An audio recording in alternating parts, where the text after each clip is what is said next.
અમદાવાદના ચાંદલોડિયા વિસ્તારમાંથી પોલીસે મધ્યપ્રદેશના વિક્રમસિંહ નામના શખ્સની ધરપકડ કરી।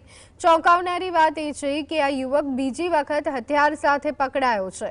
પકડાયેલા શખ્સનું એક જ રટણ છે કે વતનમાં જમીન વિવાદ હોવાથી સ્વ બચાવ માટે તે હથિયાર રાખતો હતો। જો કે પોલીસને શંકા છે કે આ યુવક આ હથિયારોના મોટા નેટવર્ક સાથે જોડાયેલો હોઈ શકે। ચાંદલોડિયા ગરનાળા પાસેથી પકડાયેલા આ શખ્સે કબૂલાત કરી કે વતનમાં જમીન વિવાદ હોવાથી તેણે રક્ષણ માટે ભીડના મિત્ર પાસેથી હથિયાર ખરીદ્યું હતું। જો કે પોલીસ તપાસમાં ખુલ્યું કે ફેબ્રુઆરી 2025માં પણ તે રાણીપમાં પિસ્તલ અને 8 કારતૂસ સાથે પકડાઈ ચૂક્યો છે।